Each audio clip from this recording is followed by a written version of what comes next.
Well.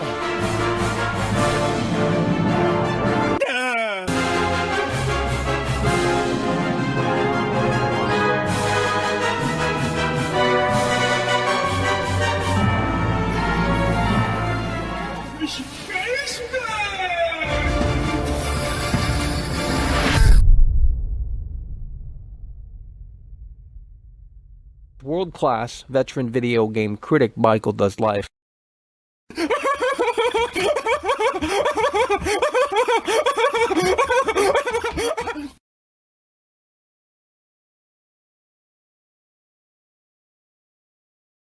Oh, Michael. Oh, it's a setup, it's a setup, it's a setup. There's an oh, it's a setup, it's a setup, it's a setup. There's an oh, it's a setup, it's a setup, it's a setup. There's an oh, it's a setup, it's a setup, it's a setup. There's an oh, it's a setup, it's a setup, it's a setup. There's an oh, it's a setup, it's a setup, it's a setup. There's an oh, it's a setup, it's a setup, it's a setup. Trailer, there's a mo, it's a beast.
Get on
How does it feel?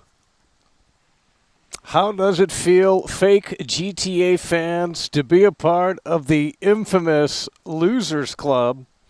It really must be so incredibly sad. We are here just about 260 days until the release of the biggest entity in all of video, the biggest video game in our lifetime. In just about 260 days, if the game does not get delayed, we're certainly hoping that greatness will be displayed when Grand Theft Auto 6 releases and Grand Theft Auto 6 hits store shelves. That I can tell you. And look at this right here. The 111 is coming through, and he's coming through in a way that makes sense. You'll love to see it. Israeli new shekels and 90 agarot. Did you ever took a drug in your life? We all know the answer for that. GTA 6. That's the drug right there, GTA 6. The 111 coming through and popping the cherry as the broadcast is live. I think we had Imposter Boy coming through, and actually popping the cherry before the broadcast began. And now we got the 111 in the building. So as such, we're going to pull out the lasers here. It's double lasers for not only the 111, but the Imposter Boy as well, as he was coming through before the broadcast began. And setting the mood, the vibe, the tone, and the atmosphere here today. We need you to lock in 260 days until the release of Grand Theft Auto 6. And you might be thinking that that's a long time, but quite frankly, I disagree. I don't think it's a long time at all. We got FT in the building. FT is back in the winner's circle. It's what we love to see. FT is in the building, and he's coming through in a way that makes sense. Back in the winner's circle, in the winner's club here. FT coming through hard and strong, and certainly in a way that makes sense, as is the 111 and Imposter Boy coming through. Let's go ahead and get you some fireworks. FT in the building and coming through and back in the winner's circle. You love to see it. 260 days until the biggest video game in our lifetime. There won't be anything bigger. Even if Grand Theft Auto 7 comes out sooner than anticipated, there won't be anything bigger than Grand Theft Auto 6. And look at this right here. Coming through yet again, two-time Tony Hawk combo. You'll love to see it. New shekels and 90 agarot. Just kidding. Have a great week, Michael. Well, that's what we're talking about. Well, we're out here discussing the biggest entity in all of video, nearly 260 days until Grand Theft Auto 6 releases, and it's going to be unbelievable. And we're certainly hoping that it's going to be a fantastic game, but there's a lot of red flags surrounding this title. And it's really about a 50-50 on this one right now, in my opinion. The 111 is coming through with the two-time Tony Hawk combo. Let's go ahead and get the lasers back out. The lasers are not working right now, but the confetti certainly is. The 111 with the two-time Tony Hawk combo. You love to see it. Let's go ahead and hit that like button, folks. Now, we have a dilemma here, and we've talked about this for many months. The big question is, are we going to stream Grand Theft Auto 6 on day one? And right now, the numbers are not where they need to be. Now, of course, that could change, and if that does change, I think the answer is pretty simple, that we will be streaming it day one in 260 days. Okay? But right now, the numbers are extremely low, and I'm assuming that's going to change in about 260 days. I certainly hope it will, for not only myself, but everyone included. This could be a game that breaks the internet day one. When you step outside that day, which most people won't, but when you do, look at this right here. We got to stand up for this. When FT is plowing through it, he's plowing through it in a way that makes sense. You'll love to see it. Grail of gaming. The year of 2025 will be legendary in May 2026. It's what we love to see. FT just back in the winner's circle, and now he's coming through hard and strong with the $20 super chat. Let's not only go ahead and get you them fireworks, but let's also get you them lasers as well. FT is in the building, and he's plowing through in a way that makes sense here today. Joining in the winner's circle and coming through with the $20 super chat. You love to see it coming through so hard and so strong. Yeah, we love to see that orange. It's a fantastic time, I'll tell you that. Fall season right around the corner. That means that Grand Theft Auto 6 news is approaching very quickly. We have less time than ever until the release of Grand Theft Auto 6. Rockstar will have to start the marketing campaign sooner rather than later, that I could tell you. And Trailer 3 could be out before January of 2026. which, it sounds like a long time from now, but believe me, it's right around the corner, that I can tell you. So you guys need to start locking in here, hitting the like button, and chatting it up in this chat. Let's get some dubs up in the chat. FT is plowing through and hard and strong, joining in the winner's circle, and also coming through with a $20 super chat. 260 days, just about until the release of Grand Theft Auto 6. This is the biggest entity in all of video, and like I was saying, if you were able to step outside, and I think we should hire a documentary team, because no one's going to step outside. They're going to be playing the game indoors. But if you were able to go outside and take a look around on May 26, 2026, assuming the game, of course, comes out that day and it doesn't get delayed, there will be less traffic on the roads. There will be less people out and about. There will be small stores closed because they don't have the manpower to operate their business, because people are calling off of work for Grand Theft Auto 6. Now, I know that sounds crazy and you don't believe me, but some of you guys haven't experienced a launch like Grand Theft Auto. And if you haven't, then you're in for one hell of a ride, and especially this time around, because the hype is about 40 times bigger than it's ever been before. So right now, 260 days away until the launch of Grand Theft Auto 6, it might seem like the hype isn't there, and it kind of is a little dead right now, but it certainly will be picking back up as we approach 2026. And not only that, but probably before that, as Rockstar is going to have to pull the curtain back sooner rather than later on this title. IAD in the club with the 11-month loyalty badge. You love to see it. IAD is plowing through it. He's plowing through in a way that makes sense. And he says right here, just for perspective, 260 days ago was December 20th, 2024. Well, I'm not sure what to make of it, but I can tell you this. IAD is coming through with the 11-month loyalty badge. And I'm going to tell you this right here, right now. We had to wait, if you can recall, and this was a tough, excruciating wait. We had to wait over 400 days for Trailer 2. So from Trailer 1 to Trailer 2, it was over a 400-day wait, and we got nothing in between. It was a terrible time, that I could tell you. 400 days of absolutely nothing. And then all of a sudden, Rockstar comes out of the woodwork and says, hey, by the way, we're going to push this game back. And not only that, but here's Trailer 2. And Trailer 2 was a total disappointment, in my opinion. It didn't have the hype level. It didn't have the hype factor that it should have had for that 400-plus day wait. So we waited 400 days, over 400 days, for Trailer 2, between Trailer 1 and Trailer 2, 400-plus days. And now we're at this point of 260-day wait until the game actually releases, if it doesn't get delayed. Now, of course, there is still that possibility, but I believe you will know before 260 days from now if the game is truly going to get delayed. We've got a lot to discuss here. We need you to lock in. There's new rumors swirling around on what the game is potentially going to offer, and they are now saying that this is the first 6-digit title, I believe. I don't know what that really means, but it's not a AAA game. It's a 6-digit... how do you say that? I don't know how you even say that, but it's a 6-digit... we're having a low IQ moment right here. You talk about AAA, you talk about quadruple A. I don't know how you word it, but they're saying it's a 6-digit AAA title, if that makes any sense. Rockstar is going to really have to deliver with this one. 260 days away until...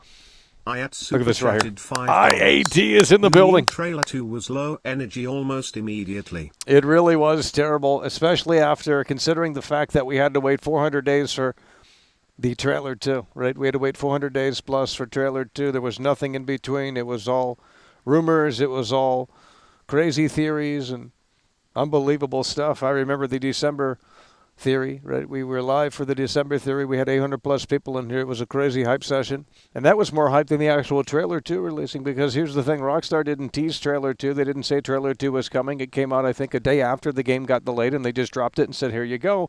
And they also updated their website with a bunch of information surrounding the game and the characters and the lore and things like that.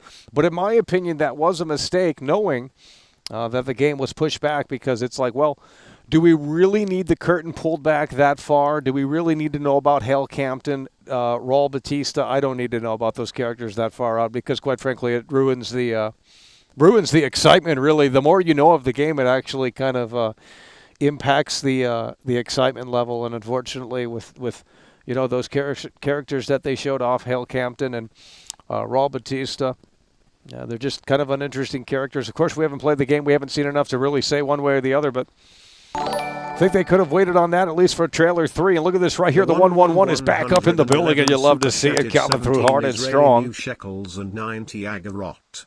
Michael, let's say worst case scenario, the game will be just a great game.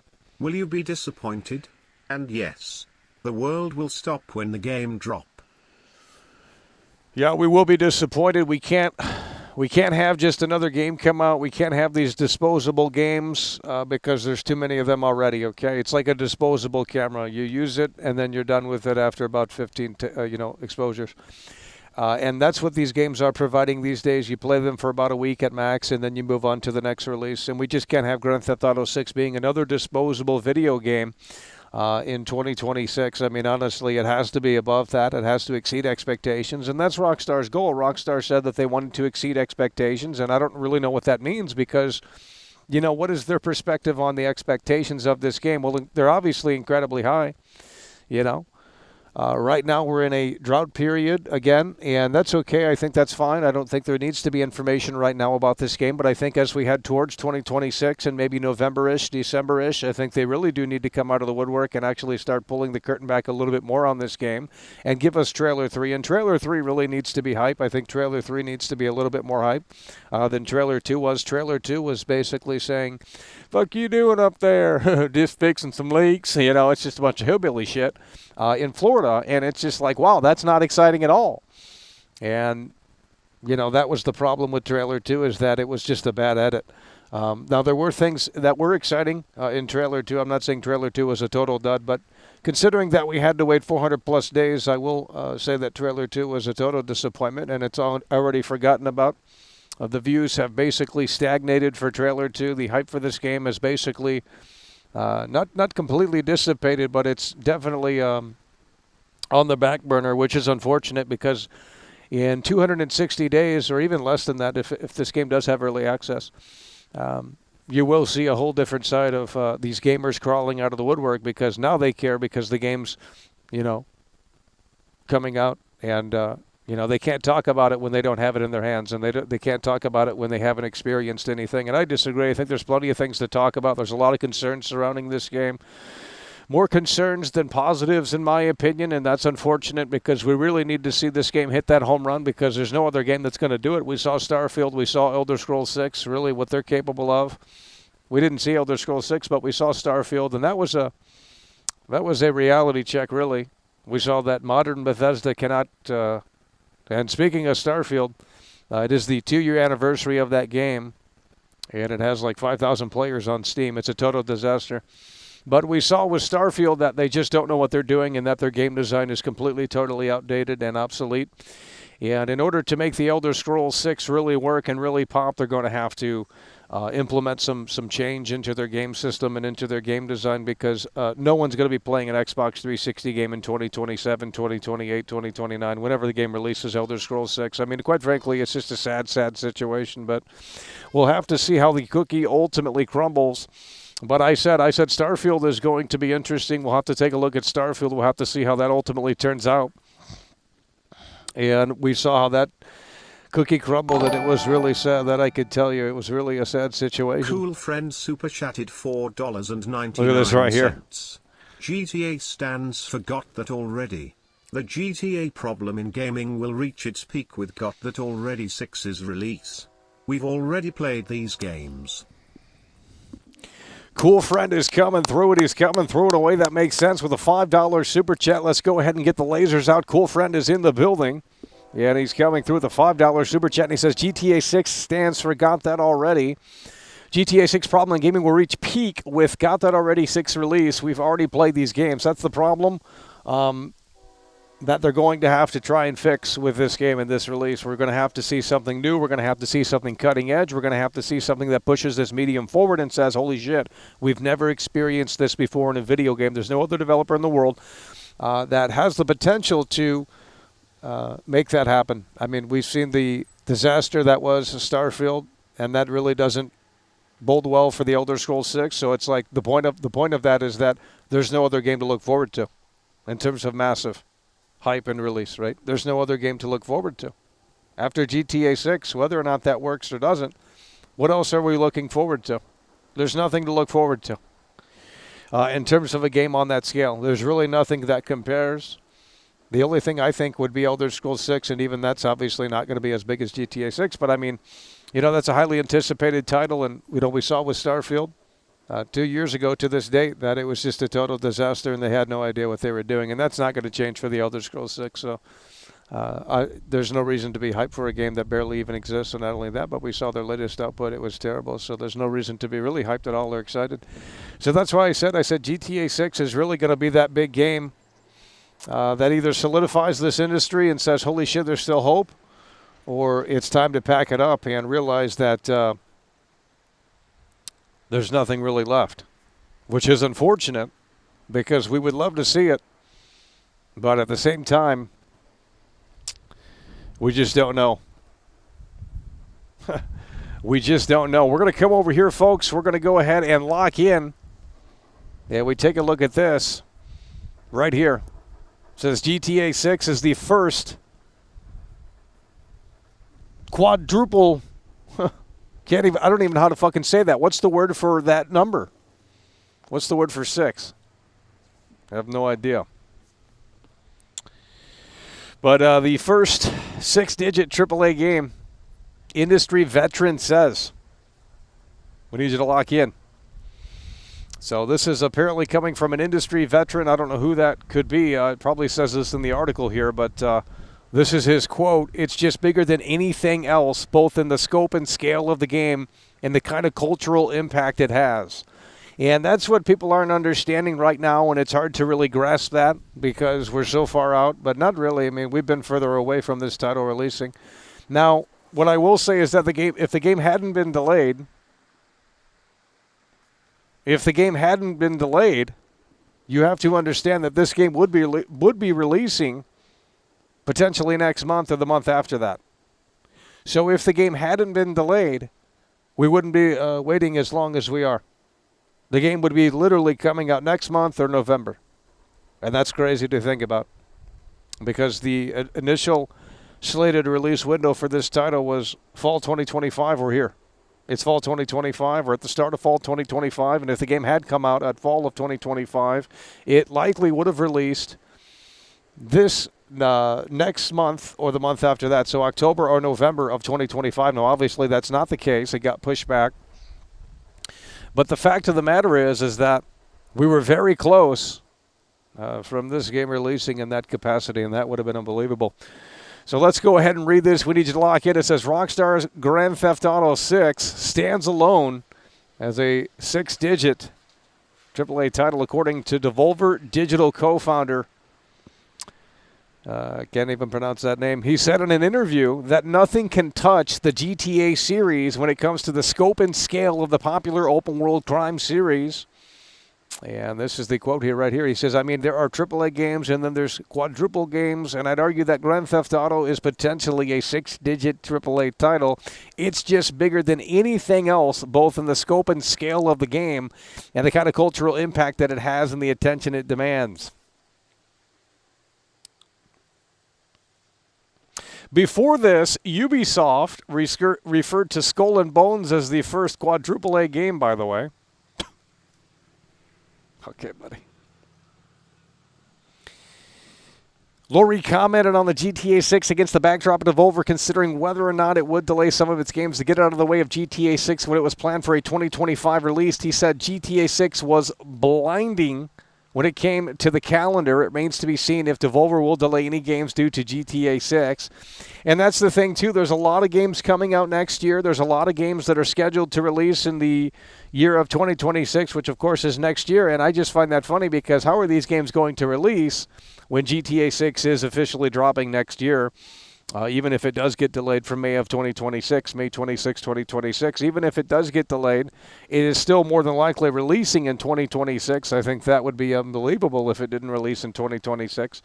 But with that said, how does that how does that make sense for other games to release? I think you have to put your game out before May of 2026. I think all of these games that are slated for a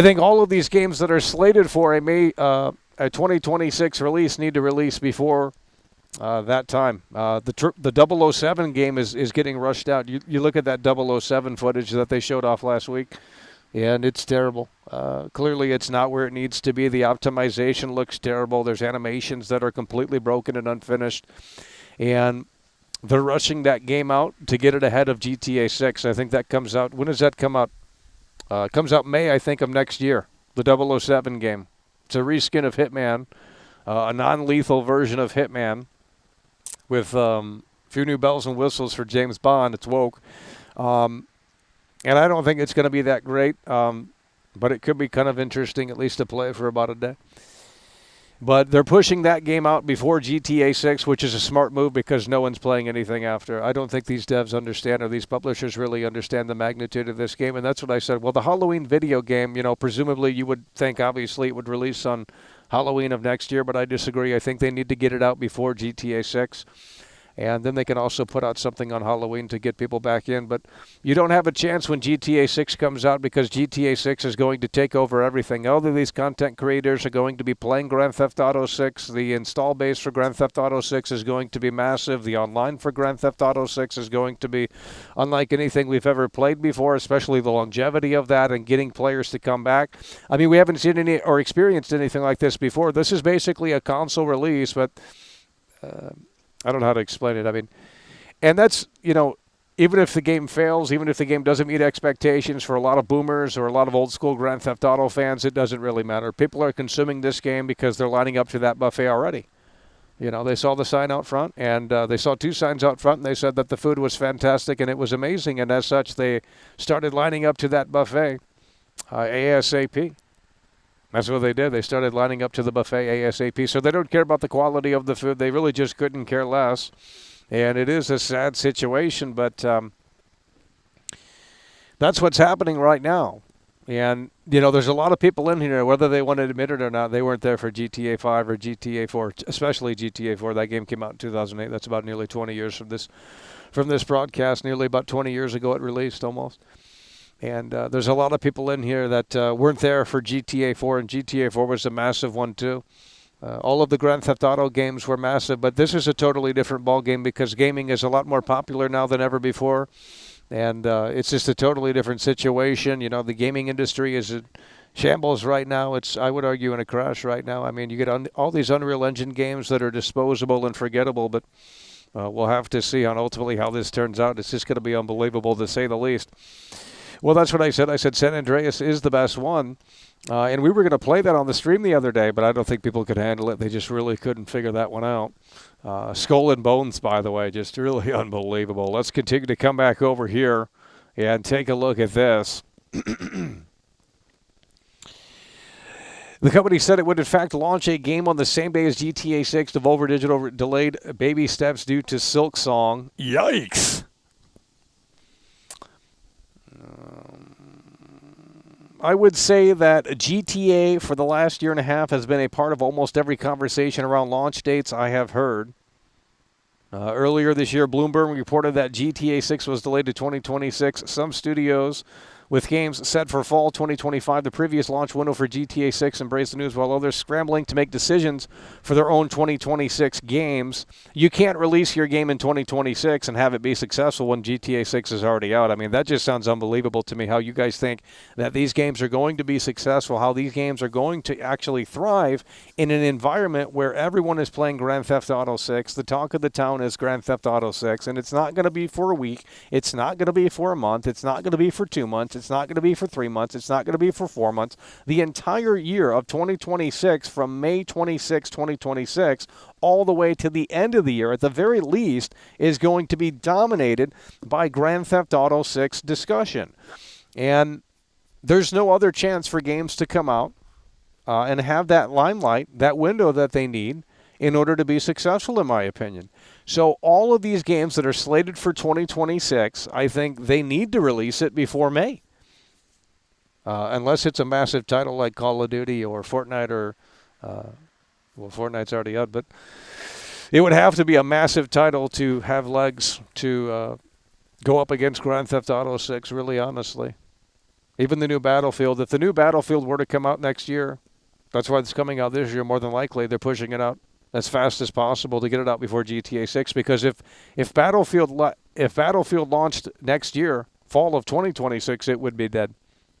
It would be dead. It wouldn't have the hype that it has right now, but it's coming out at a time where, you know, people are a little bit fed up and frustrated with Call of Duty. They're a little tired of it, and they're going to be jumping over to Battlefield to get that dopamine hit, and you know, they'll have fun with it for a few weeks, maybe a month, but once that honeymoon phase dissipates, they're going to be putting the controller down on that Battlefield slop. That I could tell you.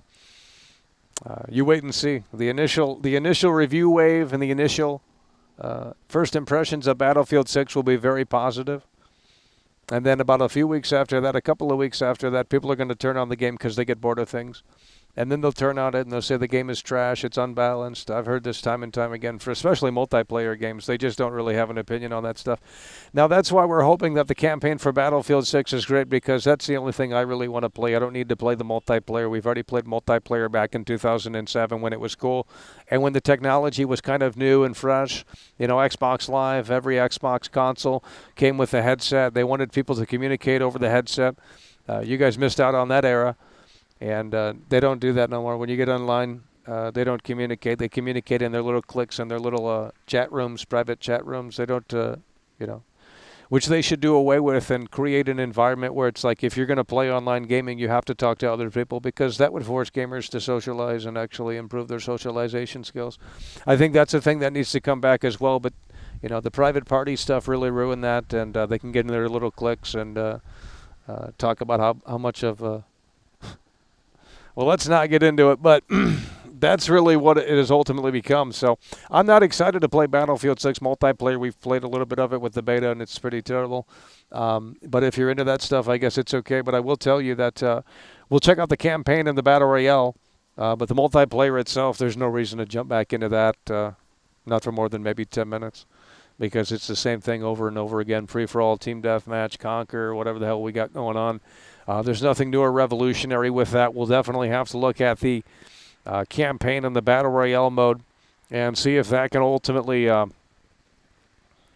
bring something new to the table. Let's come over here. We got something else to look at. Now, take this with a grain of salt, because this likely isn't true. So we're going to come over here and real quick take a look at this. So here we go, folks. We need you to lock in. This is the current rumor on Grand Theft Auto 6. Now, I will say, if any of this stuff comes to fruition, look at this right here. Imposter Boy's in the building. Imposter Boy super chatted $9. He came through before the broadcast began. It's an open secret that GTA Online is a testing ground for GTA 6. If you want to get a preview of GTA 6 mechanics, just look at the new online features. Well, it's not looking good. Busy work chore. Yeah. Well, that's what these gamers want, though. They really want to live in a virtual world instead of living in the real world. And it's just like, I mean, that might have been cool when I was in like freaking high school or middle school, but it's just like, if you're over the age of 35 and you're you know, wanting to jump into these virtual worlds and live your fantasy life into these virtual worlds, I mean, I just don't know what to tell you, but I think that's kind of loserville. But nonetheless, who the hell's that coming through? Imposter Boy's coming through. He came through before the broadcast began. Let's go ahead and get the lasers out with the $10 super chat. Yet again, Imposter Boy in the building here today. But the thing is with Grand Theft Auto 6 Online is that they're going to take it to another level and basically create the next World of Warcraft when World of Warcraft was in its prime. And people were addicted to that. And I'm sure there are still people that are addicted to that, and they've been playing it for 20-plus years. But the role-play aspects are going to be natively, in my opinion, built into the online aspect for Grand Theft Auto 6, and that's going to create some addiction that we haven't seen before, okay? I mean, we're talking about addiction levels to, unlike anything we've ever seen before, the addiction levels are going to be crazy with GTA 6 because you're going to be able to live out your fantasy life in a virtual world, and that's why Rockstar Games, they bought the FM guys, whatever they bought, the servers or the They bought the whole damn thing, right? So they bought that because they're going to implement this into the game in GTA 6. They're going to create a 20-year game here. And, you guys thought GTA 5, you have to think about GTA 5. GTA 5 was a game that was primarily developed for 2005 hardware. And they got a lot of leg room with that game. Nearly 15 years of leg room with that game. And, maybe they didn't think that it had that much leg room when they were making it, but the consumers decided that they wanted to spend time in Los Santos. And I think that's a terrible place to spend time because, at least in the single player, Los Santos isn't really that lively. People aren't, the NPCs aren't that sophisticated. There's a little reaction system in there, but it could have been a little bit more fleshed out. And that's what we're hoping to see in Grand Theft Auto 6. We're going to get the Red Dead Redemption 2 system, and probably more with this release. So you're going to be walking around, you'll be able to talk to anyone, and hopefully it's more sophisticated and advanced than anything that's ever come before it. Now, we're not asking for AI NPCs, but we're certainly expecting a little bit more. So let's come over here to the rumor, and I don't know who made this, I don't know where it came from, but this was swirling around, I think, last week. Well, we didn't cover it, but now we're covering it. And I will say, if this stuff does come to fruition, we are a little bit more excited. So this is probably all bullshit. It seems like it very much so is. But nonetheless, let's entertain it. So GTA 6, new mechanics and details. And whoever made this is, on the same wavelength as World Class. Maybe they watch this show and they wanted to troll the internet. I have no fucking idea. Because it sounds a lot like what we were imagining with this game. And I didn't make it. You can go type it in. It was a big rumor last week. But right here, this is what it says. GTA 6, new mechanics and details. None of this, of course, is confirmed, but 67% enterable buildings. Now, I said, what did I say? What percentage did I say? I'm fine with 67%. That's obviously, presumably, a step up. I don't know what the percentage is for GTA 5 or 4, but I do know in Mafia 3 that there's a lot of interiors that you can enter. And if Mafia 3 in 2016 could figure that out, then they should be able to figure that out here. They got a lot of manpower, man-hours, resources, just a big team and a big budget. So if Rockstar can't figure it out, then I don't know who can. But 67% of enterable buildings, I think that is a certain positive improvement. And, you have to ask yourself, can we do anything in the interiors, or is it just for show? Well, that remains to be seen. One of the problems with Red Dead Redemption 2 is that you have a Wild Wild West game, and there's cabins in the middle of nowhere, right? We're not talking about St. Denis, right? St. Denis is supposed to be Louisiana. It's a bigger town. I didn't expect that to be that. I didn't expect interiors to be, But when you have a cabin in the middle of nowhere in Red Dead Redemption 2, and there's nothing inside of it, you can't go in, it's just ridiculous to me. It doesn't make any sense, and it just shows that the game was rushed in a lot of ways. And we can't have that. That's a disrespect to my intelligence as a gamer. When I'm in the Wild Wild West and there's a cabin in the middle of nowhere, it's like I expect there to be an interior with that cabin because there's NPCs that populate it outside, and they have nowhere to sleep. There's a specific location in Red Dead Redemption 2 that I can show you that is an insult to my intelligence and gamers all across the globe. Okay? And that's why I was banned by, not banned, but blocked by some of the Rockstar devs. They couldn't handle it. But 67% of enterable buildings would be a fantastic improvement, but we'll have to see. Again, this is just basically bullshit. I mean, I don't know where this came from, but here we go. It says extremely interactive malls. I don't believe that one bit, but it certainly could be a thing. In Vice City, there's a mall that you can go into, and there's no censorship in that game. So, but in this game, if there is an interactable mall, like this is saying, then you can expect the Red Dead Redemption 2 level of camp, where you walk around the camp, you walk around slow, and I think that's okay. I think that's fine. And if they can make the mall immersive, if they can basically remake the GTA Vice City mall and bring it back, and make it immersive and have the shops have a bunch of stock and stock that rotates and things, unique items you can buy, then that would be interesting. But we'll have to see on that. There's apparently 179 main story missions. Someone was bored And they created this list, and I didn't do it, believe me. But someone was bored and created this list, and then it went viral on the internet last week, and everyone bought it hook, line, and sinker. These losers are just so down bad for this game, it's not even funny. 170 main story missions. North of Leonardo is connected to Georgia. I think that's already confirmed. So Georgia, at least the southern part of Georgia, will probably be in the game. I think that's already confirmed. So here we go. Tides and water levels have been described to be the most realistic it has ever been. We have different water temperatures, by the way. Now, I think that is actually a thing in Red Dead Redemption 2, right? Isn't there different water temperature levels in Red Dead Redemption 2? We could go to the AI, but that's a lot of work. So you guys let me know in the chat if that's already a thing. It might very well be. Apparently there's going to be water pollution in this game. I'm not sure what that really means, but I don't know what water pollution is. Cars take time to fill with water. I could see that certainly being a thing. I think that needs to be very realistic. And that's a thing that will go viral. I mean, if you... they could make that super realistic, and one clip of that will get 10 million views. So... yeah, that very well could be a thing. It says shooting a gun underwater shows bullets down, slows bullets down instantly. I guess you can't do that in these current games. I never even thought about doing that. Here we go. Cutscenes are mostly made up of mini games, and that's where I think this thing is total bullshit, because why would they do that? Like, I don't know who made this, but it's funny how this went viral because it's absolute full of shit. The cutscenes would never be made of mini games. It's a Rockstar. I mean, I don't know what you guys are smoking, but it's like, this is the stupidest thing I've ever read.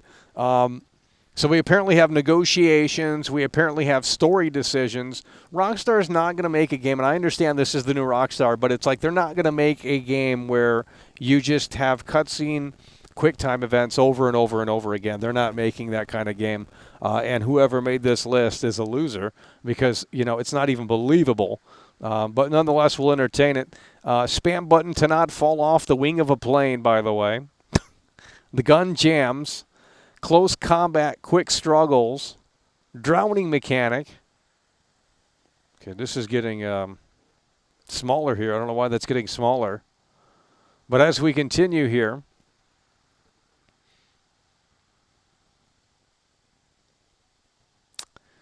So plus 100 more interactive things here. I don't know why this is doing this. I can't.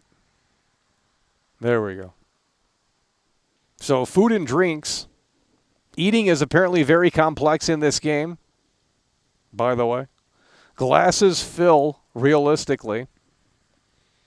Table etiquette. Food can make characters messy, by the way. Oh, man. Characters react to the way you eat. The place you eat at, by the way. Come on, dude.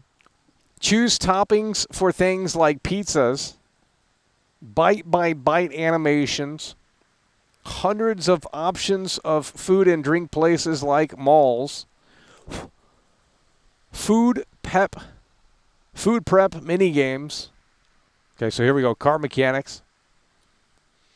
Cars handled differently on weight distribution. Road surface effects, interactive car interior. We saw that in the leaks. There's leaked footage of this game where the car interior has a lot of interaction, and if that remains in the game, it will be very impressive. Okay, but I don't know if it's necessary to remain in the game. I mean, we were talking about things like adjusting the seat, just adjusting unnecessary things in the car, and it very well could be in the game, but. At least at one point it was in the game. So that is certainly what we did see in the leaked footage from a few years ago. But is that stuff still in the game is really the big question. Police can now use pit maneuvers. We got road rage. I think that was already kind of a thing. High winds can push lighter vehicles. Quick fix mechanics. So this list was going viral last week. I think it's a load of shit because, well, right here, this is the big one right here. Right here, it says cutscenes are mostly made up of mini games. When has Rockstar ever done that? They don't do that. So I don't know what this guy's smoking, but if you're going to come up with a list and fantasize about what's in the game and what's not in the game, can you at least kind of make it realistic? Because Rockstar doesn't do this. They don't They don't make cutscenes where you spam buttons. They don't make cutscenes where you. They don't do that. So I don't know what these guys are smoking, but it's obviously very strong. Now I'm not saying that this isn't in the game. Maybe they did make the interaction. Maybe the cutscenes are more interactive. But we look at every Rockstar game that's come before it. I don't remember one that had a quick time event thrown in for the sake of doing it. It was basically just you put the controller down and watch. So, but apparently they're going to be changing that. Negotiations, story decisions, spam buttons to not fall off of the wing of the plane, gun jams. We've already seen gun jams in Red Dead Redemption 2, right? Or no? Can't remember. Close quarter, close combat, quick struggles, drowning plus 100 more. So whoever made this list, I mean, right when I read that, I knew it was typically just not, there's no weight to this. But I will say if any of this does come to fruition, I think it is a positive direction. I mean, we really need to see what's going on here. Because really, honestly, you have to understand this. I mean, if they make the single player so good, why would anyone want to go into the online, right? It would cannibalize the online. Because the only thing, I mean, if you have a simulated real-life world in an offline campaign, no one's going into the online, right? I mean, maybe you want to experience it with your friends or what have you, but in my opinion, I don't need that, right? I mean, if you give me a offline simulated Vice City that's super detailed and realistic, as best as it can be in 2026, I mean, we don't need to take it online. I don't ever need to play the online, right? If all of this really does come to fruition and they do, it's the ultimate video game. There doesn't need to be a GTA 7. And Rockstar needs to take a look at every single thing in this game. This game will be combed over to hell and back within the first week. Okay. Now, luckily, this isn't on PC, which is fantastic, because if it were on PC, modders would have a field day with the game, and that's fantastic. It's not on PC. I think it's a great thing. But at least initially, maybe in a couple of years, it can come out on PC. But you put it out on PC day one, it's basically the death of the game. It's not a smart move to put your game out on PC, and I think other publishers really should follow suit because, you work on a game for so many years, and you want this character to have this storyline and this character to look like this and these factions operate like this and blah, blah, blah, blah, blah. And then you have modders that throw in Thomas the Tank Engine because they want some attention on the internet. It's really cringe. I mean, honestly, it's the cringiest shit I've ever seen in my life. And as a game developer, at least if I were one, I wouldn't agree with it. But obviously, it's out of our control because once you put it out there, it's just a free-for-all. But that's why you lock it down to consoles that aren't hackable. The Xbox Series X, I don't think is hackable. Maybe the PS5, but I don't know to what extent. So essentially, you're not going to have mods day one unless there's some crazy developments between now and then. And that's great. That's fantastic. There's no fuel mechanics. No, there will likely be fuel mechanics here in Grand Theft Auto 6. I don't know why you guys don't think that that's going to be a thing, but it certainly will be more than likely a thing here in Grand Theft Auto 6 because you take a look at the horse mechanics in Red Dead Redemption 2, and seemingly you guys haven't played that game, but you have to feed the horse to get the maximum power out of the horse. You have to take care of the horse in order to get the maximum, bonding with the horse. Now, it's not a full-on simulation, but that's what's going to carry over to GTA 6. And you guys are either going to like it or not. But, they're not making an arcade game here, and they're also not making a full-blown simulation. I would say it's a mix between the two. And that's probably where this is headed. So you take a look at Red Dead Redemption 2, and obviously it's a Wild West game, it's a cowboy game, it's an outlaw game. But, the horse mechanics, just basically copy and paste them over to the vehicles here in Grand Theft Auto 6, and that's basically where this is going to stand. And we'll have to see how the cookie crumbles on this. But in 260 days, you give me 15 minutes with this game, and I'll let you know on whether or not we have something truly special here, or it's not. It wasn't worth the wait. Now, according to the rumors, they restarted development. I don't know if that's true, but we also heard that Dan Houser's idea was shot down by Take-Two because it was too dark and gritty. And Dan Houser's no longer at the company, co-founder of Rockstar Games, no longer at the company. And Laszlo Jones is no longer at the company. And he was on the radio for all of the Grand Theft Auto games. He was a writer for Grand Theft Auto, a producer, I believe, as well. So, you're talking about a lot of talented people that made these games what they are, no longer on this game, and seemingly their work isn't included. And I think that is going to be a big problem with this game, and I think that narrative will start popping up once they see the cracks in this game and they see that the writing is not as robust as it once was or as edgy as it once was. You're going to get Marvel humor this time around, and this generation is going to really appreciate that. They're going to, stand up and start clapping when they're crying at the end and the credits are rolling. I think that's, ultimately Rockstar's goal, and hopefully they can think of something a little bit less predictable than that, because they've been doing that over and over and over again, and it is starting to get pretty tedious and predictable. We got Adam Theory in the building with the $2 super chat. Well, Cyberpunk 2077 takes place in the future, but it's a terrible game too. That game is not good. Some of these games that you guys praise are just not great, okay? No Man's Sky is another game. You guys are acting like No Man's Sky is great now, and it's like, put that game on. Yeah, it's got more features than it did at launch, but it's still a snooze fest. And, on paper, it's a crazy game. It has like a bazillion planets literally in the game, and it's like, how do they fit all of that on the PlayStation 4 disc? I don't know how that works, but somehow they did it. And they didn't fulfill everything that they promised on day one, but they stayed with the game for the last, 9 years, 10 years? And they tried to make it better, but it's still a boring game. Space games are pretty boring. You can't really make a space game and make it interesting. Very hard to do. And you could say Mass Effect, and it's like, well, go back and play the Mass Effect games and tell me if they're that interesting. I don't think they've held up all that well. They're Gears of War clones with the gameplay, cover shooter combat, and the storyline is just, who cares? Shepard is the commander, and he's taking the Normandy, and there's a bad guy faction. I don't know. It's a cringe storyline. But the Mass Effect fans are crazy people. They get really into the lore of the game. They wear all of the merchandise, and they say Normandy, all this crap. It's a really cringe thing, to be honest. I'm not saying you can't be a fan of Mass Effect, but that's a boomer franchise at this point. They get really too into that space slop, and it's like, look, just go play Star Wars or something. Look. That, at least that's a little bit more respectable than some fucking video game by BioWare that, that company's no longer the same as they were when they made those games anyway. So why would you be excited about a new Mass Effect? And they announced the new Mass Effect a long time ago, about 2 or 3 years ago at this point. So that should be coming as well. I would assume in 2027 or 2028, there's probably going to be a new Mass Effect out, and you guys will shill it, and probably Unreal Engine as well, which would be a terrible shame. But you guys love Unreal Engine games. You can't get enough of these Unreal Engine games. They just continue to pump out this slop, and you continue to line up to that buffet to consume, because you sit there and say, oh, Michael, I love Unreal Engine. It's so amazing, Michael. That's what you guys do. Low-key, you guys are praising these Unreal Engine games, and it's really just a sad, sad situation that I could tell you. We just played about 4 or 5 Unreal Engine games. They're all terrible.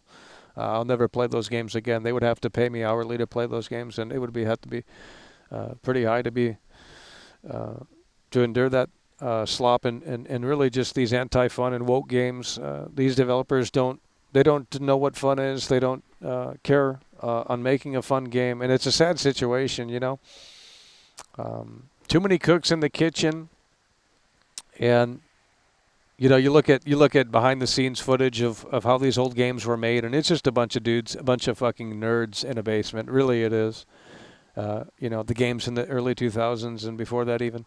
It's just a bunch of nerds in a basement, small team putting together something they want to play and have fun with. And it's really not much more than that. And these days you get these corporate soulless entities that come in, and it's just a total disaster and a shame on where they've really taken it. It is so sad. And now they have to ensure that it has the accessibility features. They have to ensure that it has the whole checklist, and the woke themes as well. The woke themes have to be present. They can't rock the boat. They can't piss off anyone. They have to pander, And, you can't blame the devs. You have to kind of blame the consumers. The consumers are part of the problem as well. They get mad when certain games are a little edgy. They say they're, for, all for video games, and video games don't cause violence. And that's another conversation that's going to pop back up when this game releases in 260 days. They're going to be talking about how this game is going to be too violent, and how It's just a really sad situation. Blur super chatted $5. We're lined up for Unreal Engine 5 slop. One after another on repeat. Slop Song, Wokefield 6, Slop Yeah. Ops 7, Woke Hill F, Anime Sword Games. Consume, pig emoji, pig emoji, pig Well, that's what emoji. they love to do. I'll tell you that. That's what they love to do. They love consuming. They love lining up to that buffet. Blur is in the building, and he's coming through with the $5 super chat. You love to see it. And the lasers are getting a little laggy here. But Blur comes in with a $5 super chat, and he says, we're lined up for Unreal Engine 5 slop, one after another on repeat. Slop Song, Wokefield 6, Black Ops, Slop Ops 7, Woke Hill F, Anime Sword Games, Consume.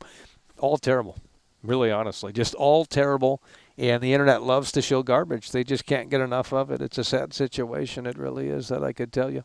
But Blur has his thinking cap on.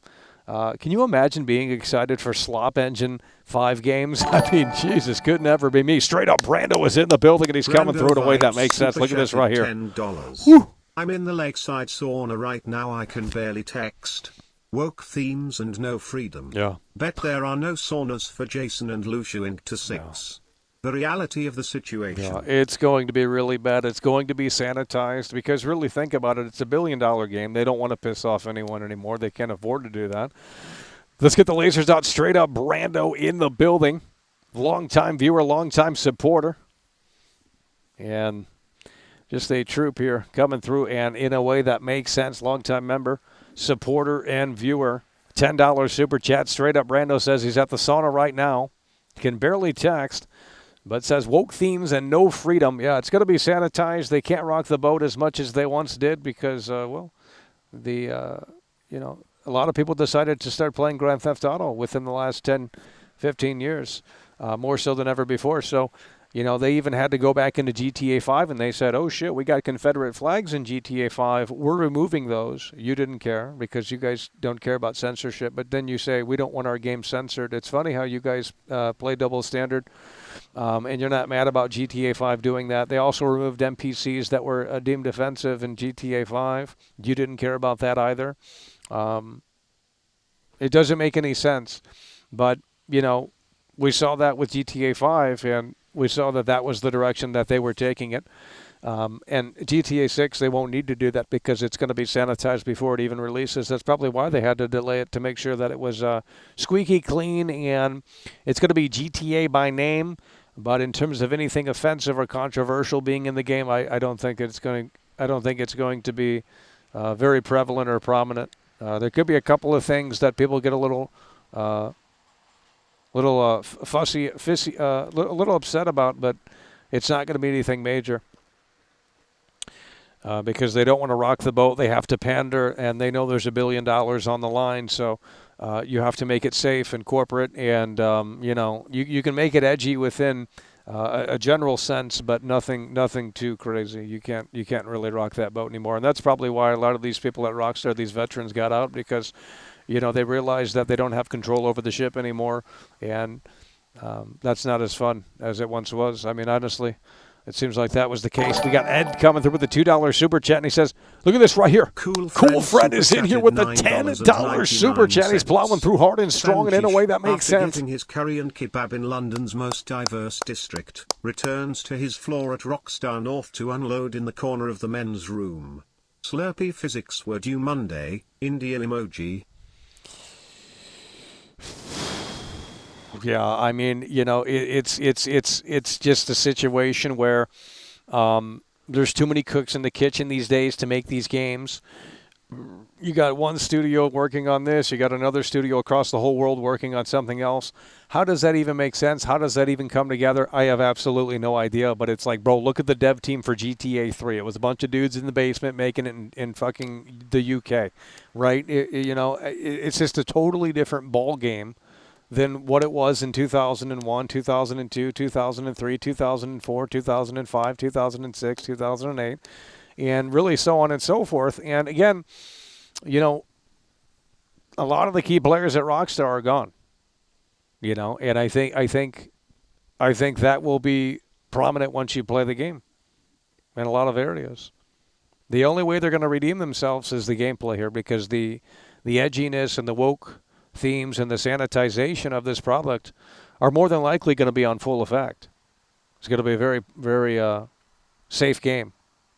It's going to be a very safe game with Michael Bay explosions and violence, but, nothing too controversial. And everyone's going to praise it and say the graphics are amazing and the story is so emotional and, man, the ending just is so impactful. But really, the thing that's going to either make or break this game for me is going to be those gameplay details and the gameplay immersion and what we can interact with, what we can't interact with, and things like that, because that's really going to be the longevity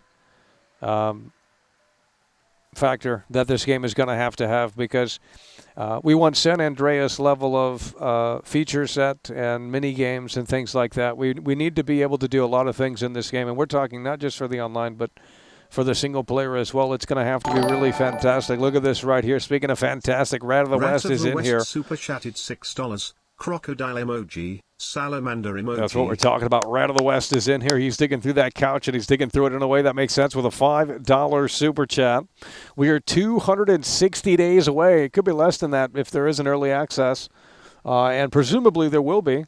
If I were Take-Two, I would say $150, maybe $200 for early access, maybe a 12-day early access period. So if that is the case, if there is an early access for this game, whether or not the price is high or low, the game could be out sooner than 260 days. And that's right around the corner. And like I said, you're going to have to understand as we get later on in this year, October, late October, November, December, something's going to have to give as the marketing is going to have to ramp up. And that's another conversation, too. These brainwashed GTA fans believe that this game doesn't need marketing, and I disagree. I think it needs marketing more so than ever before. And that has to ramp up months before the game comes out to get the billboards up and, to get all of that stuff going. They have to really get that in gear. Many weeks and months before the game actually releases, that stuff has to be put in motion. So there has to be a point in time where Rockstar says, do we delay it again or do we lock it into May 26, 2026? And, hopefully they're busting ass in the studio to make sure that this game is as good as it can be. And, they have to hit that home run here. There is no second chance. There is no next opportunity because it's over. If this game isn't, living up to expectations or even exceeding expectations, then, well, quite frankly, then it's a flop. At least in the eyes of the gamer. Now, in the eyes of the casuals and the eyes of the consumers, they don't care about quality. They see good graphics on the screen and they see their buddy playing it and they see everyone else online playing it. They're going to go out and buy it as well. They're not really clamoring for gameplay details. They're not really clamoring for any of that type of stuff. They'll have warnings for harassing too many NPCs. Yeah, it's going to be, there's going to be a disclaimer before the game probably starts that says, this game might be a little too offensive to certain people. And, if I see that, then I already know where the direction's headed with this game. And it's like if you have to put a disclaimer up and say that, this game might piss people off, then you've already kind of failed the mission, in my opinion. It's like, this is Grand Theft Auto. Like, if the key players can't, if they're afraid to rock the boat because there's $1 billion on the line here, then, well, quite frankly, it's not Grand Theft Auto anymore. It's just the soul of what it once was. It's a husk of what it once was. It's a husk of what it once was. And I already said that I think this is going to be like Saints Row 2022, where it's like, well, it's Saints Row, and maybe not as bad as Saints Row 2022. Hopefully not. But, Saints Row 2022 flopped, not because of the themes.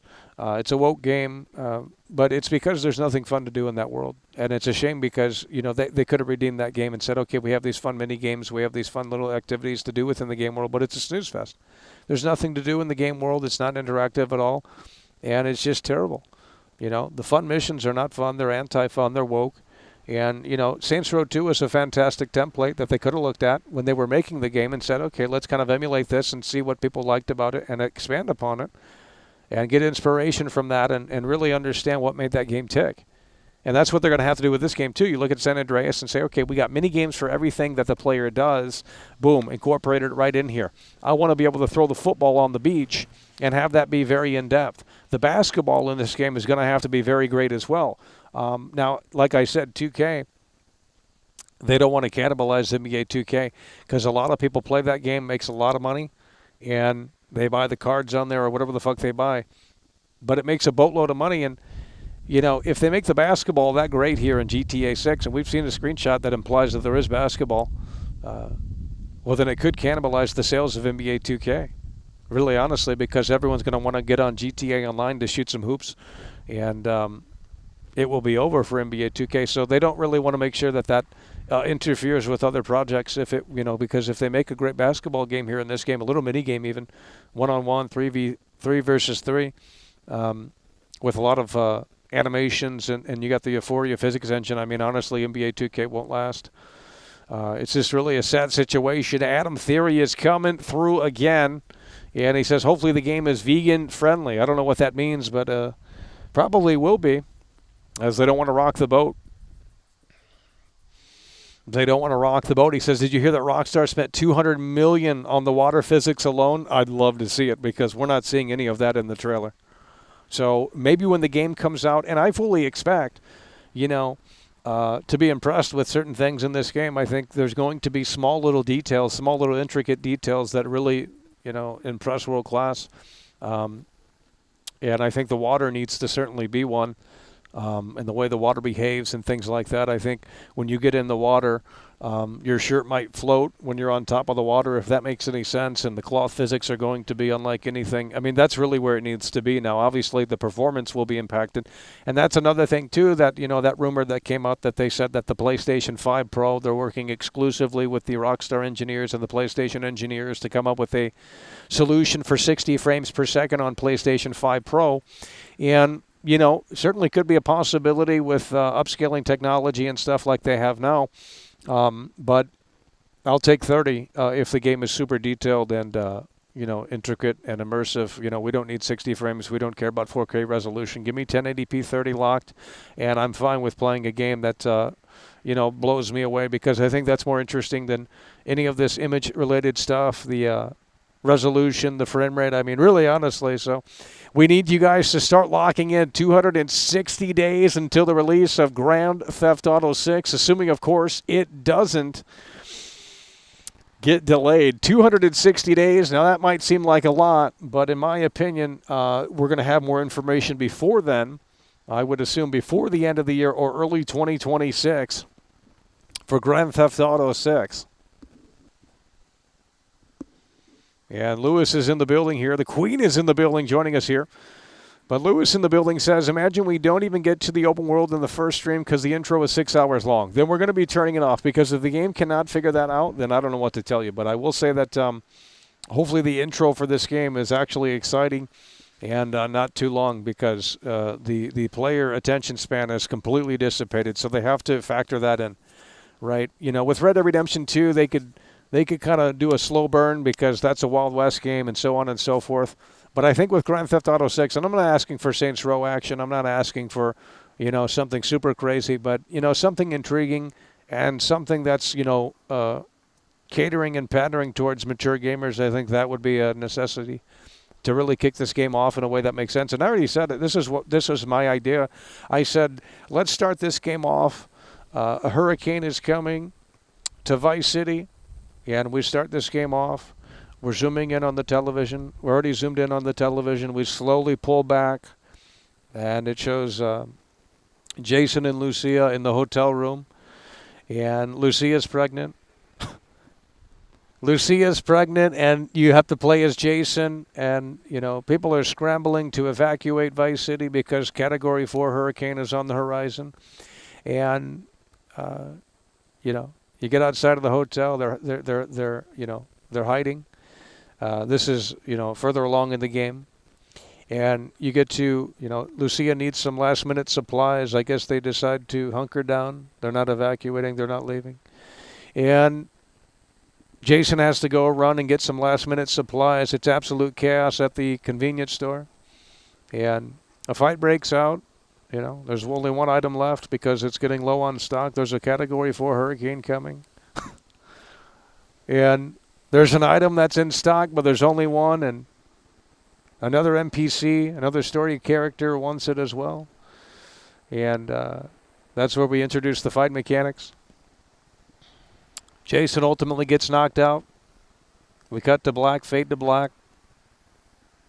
And then we roll back time. And we cut to Lucia in Liberty City. We're going to have to do something interesting in this game because I'm going to tell you what, we need a great intro here. I need to be blown away by this intro.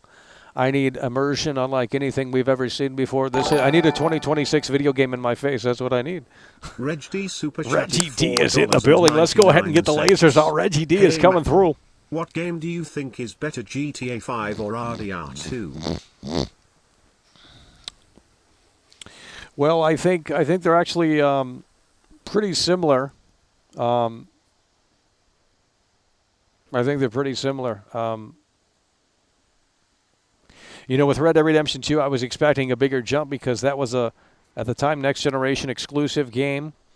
And in some ways, we were a little disappointed with that game, and we've already, made several videos on that. But with GTA 6, and maybe my expectations are way too high, but they said they were going to exceed those expectations. And we're certainly hoping that they can deliver. Reggie D is in the building with a $5 super chat. But everything in this game, in my opinion, if you see it, and the NPC especially, if the NPCs are interacting with it, in this game, you should be able to interact with it as well. So if people are playing football on the beach, you should be able to go up to the NPC, and like Red Dead Redemption 2, you hold L2 rather, and then you select like, hey, can I join in or something? And you can throw football with a random NPC, and that right there is 10 hours of gameplay. So you're talking about, so even if this game is $100, even if that were the base price, it will be worth it because, well, I mean, if they deliver, it will be. If they can deliver in a way that makes sense, it will be worth $100. And I don't want to hear gamers cry about that price tag because really it's not too expensive. Now, I guess if you do want the definitive edition of this game, and if that rumor is true that it is going to be running at 60 frames on PlayStation 5 Pro, then it's obviously going to cost you a little bit more. But we have to see if that really comes to fruition because I would be fine with 1080p 30.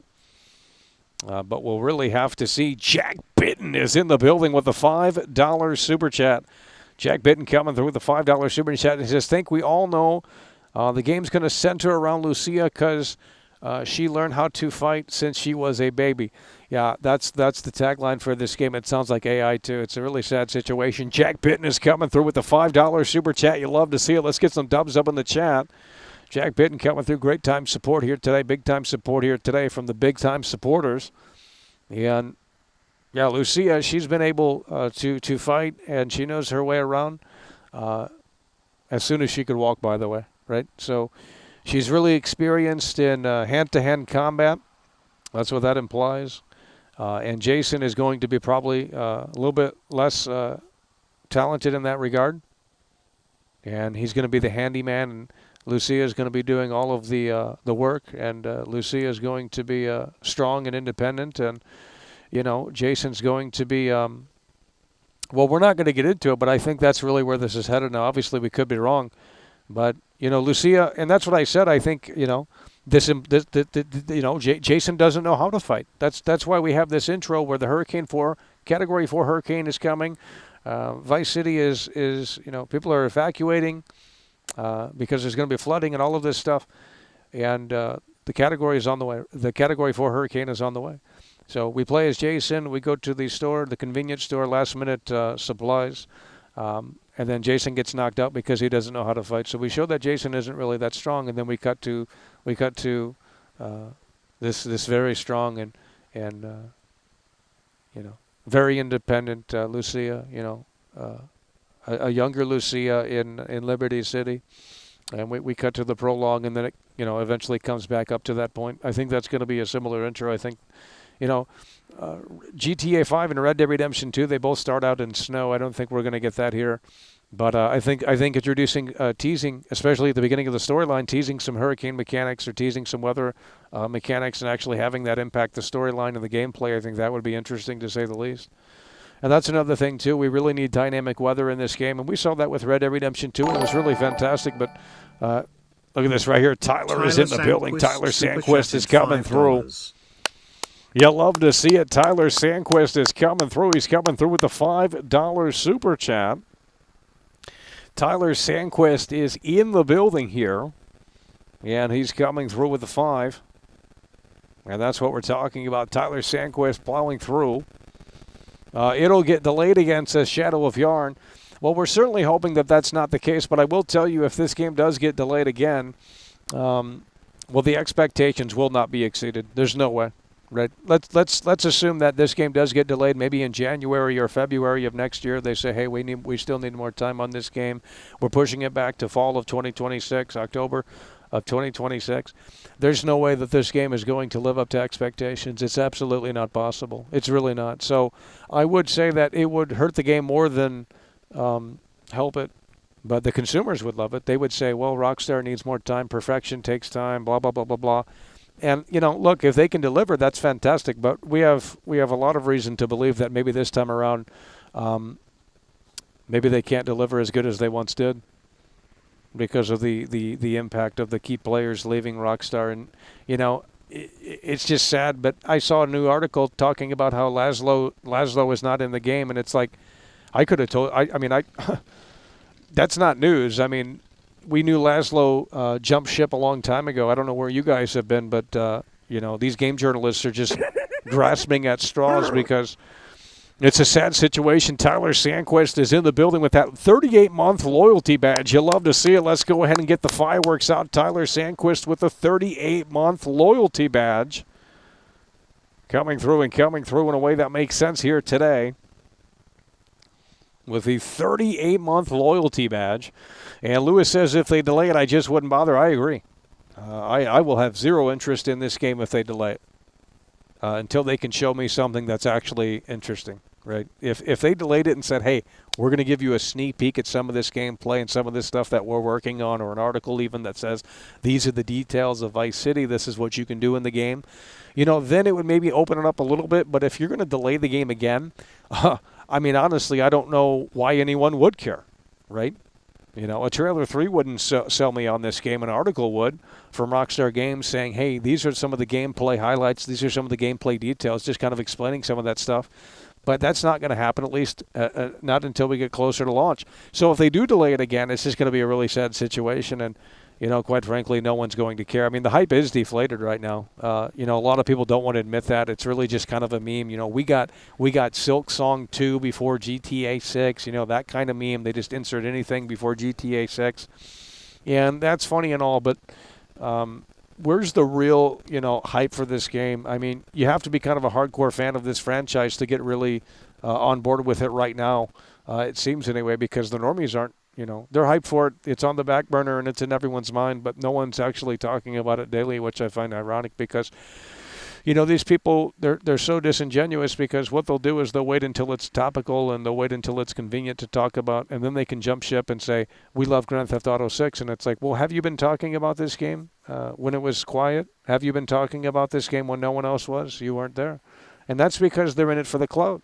And, I'm not going to knock the hustle, but it just shows where people's priorities are at. They can't be bothered to discuss the game and hype it up like real gamers do before the big release, right? But then they wait until the game comes out, or wait until like a couple of weeks before the game comes out and they start talking about it. I think that's very disingenuous. Because where were they at for the past 2 years? I mean, we started covering this heavily after Trailer 1, a little bit before. But when Trailer 1 dropped, we started covering it pretty heavily, especially with that 400-day wait until Trailer 2. That was a terrible thing. I mean, really, honestly, it was horrible. It was excruciatingly long, and we didn't get anything from Rockstar. It was a massive drought. I mean, it was like being in the Sahara Desert. Really, honestly, not an ounce of water from Rockstar Games. They weren't feeding us well, and we had to wait over 400 days for Trailer 2 and a delay announcement. It was a terrible thing. You get hyped up and then, oh, wait, there's finally news. Guess what? The game's delayed. Oh, here's Trailer 2. Well, I don't care about Trailer 2 because you just delayed the game. And not only that, but Trailer 2 was a dud. Trailer 1's a lot better than Trailer 2. Trailer 2, I don't know who made that trailer. Maybe it's the same team. But to me, it didn't focus on what needed to be focused on. You're kicking the story off with a bunch of lame dialogue from a bunch of boomers. Fuck you doing up there, fixing some leaks? Jason's supposed to have the sex appeal and all of that stuff. It's just ridiculous. But what they didn't do right is they didn't have a hype trailer for Trailer 2. They just put down, Trailer 2 should have been Trailer 3. Trailer 2 should have been Trailer 3. I think that was the energy of Trailer 2, is that it should have been a trailer that came out later on. And trailer 2, especially after that wait of 400 plus days, it really was a disaster, that I could tell you. And then they updated their website and they put a bunch of slop on there. And that Cal Hampton character just looks so cringe. The writing is going to be pure Reddit. The writing is going to be pure hipster slop. I mean, really, honestly, it really is going to be so sad. It's like Borderlands crap. I can tell you that right now just by looking at that character, Cal Hampton, Jason Duvall's right-hand man or best friend or whatever the storyline is for that. Really just a sad situation with that character. I mean, it's super cringe looking already. And, obviously we haven't played the game, so we don't really know. But, man, oh, man, those cutscenes are going to get hard. They're going to be hard to get through with Cal Hampton, I can tell you that, for the most part. It's just going to be really sad. And that's where you're going to see the game's tone be much more like a Marvel movie than a Grand Theft Auto game. Yeah, we got Raul Batista, by the way, some generic dude in a suit with a friggin' machine gun. He's supposed to be a badass, and it's like, what are we doing with these characters, We didn't need to know about these characters. And then they got that one guy that looks like that producer in Florida. Nothing original at all. Rick Ross, who is Rick Ross? Yeah, Rick Ross is basically a clone of one of the characters in GTA 6. They couldn't even create their own character. They had to just mimic real life, and I think that's a problem with this game as well, is that they can't really come up with anything creatively original. They have to just come up with their own takes of real life characters. I think that's a problem. And Trailer 1 showcased a lot of the social media stuff. And they didn't really double down on that in Trailer 2. They that was what I was excited to see, because if they really have a neural network system in this game, and I'm talking about an offline system, where if the player does something crazy, any of these NPCs, and they already have this system, really. I mean, it's in GTA 5. We just showed it to you last time we played GTA 5 through the cloud on Xbox One. An NPC was doing an animation, holding the phone up and taking a picture. All you have to do is expand upon that and just create a camera within that phone that records and basically is an instant replay system, and disguise it within a social. It's not hard to put that together, really, honestly. But I think that's what's needed. Now the complex thing would be to say, okay, but it's not just going to apply to Jason and Lucia. It's not going to just apply to the characters that you can play as. It's also going to apply within other NPCs. So the other NPCs are actually living their life as best technically possible that it can be achieved in 2026. But other NPCs do things in Vice City, and if there's a fight at the bar or something, other NPCs will record it, but it has nothing to do with the player, right? And you can scroll in the social media system in the game, and you can play the video, and that actually happened within the game.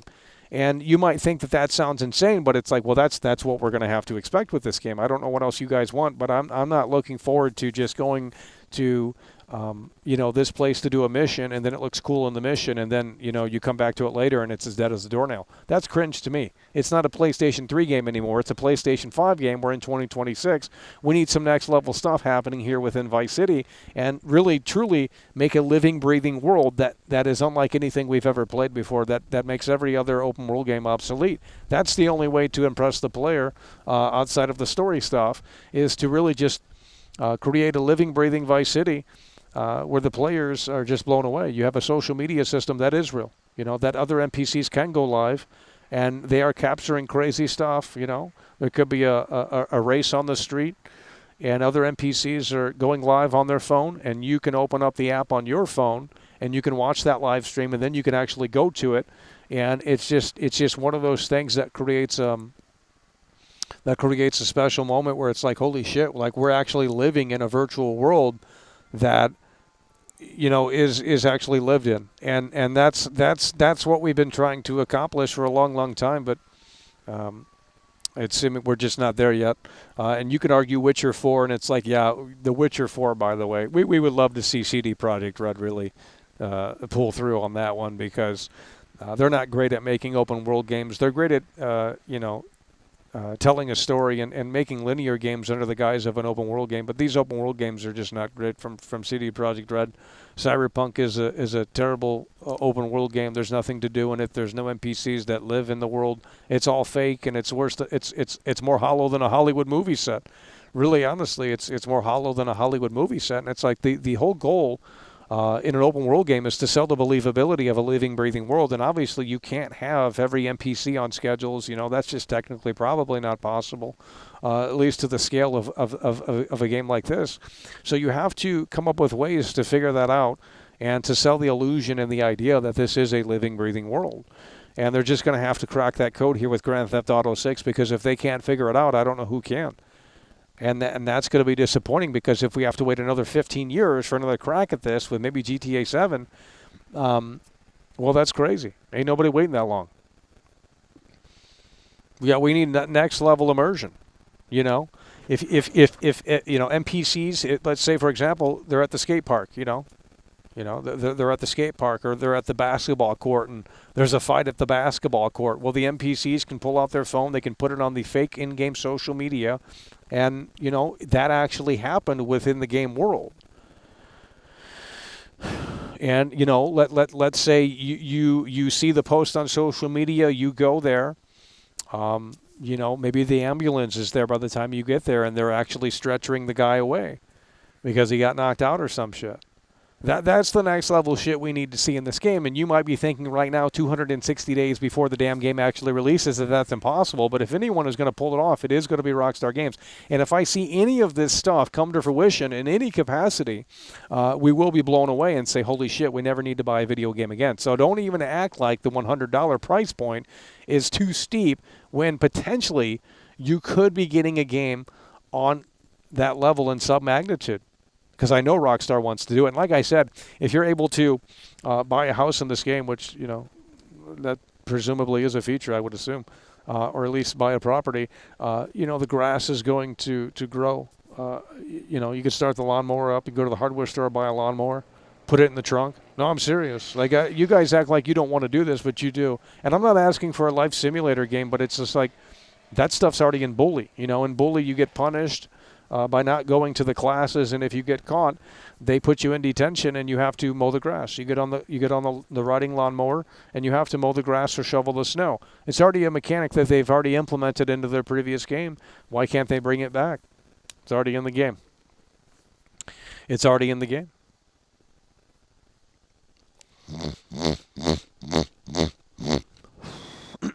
GTA 4 is still great.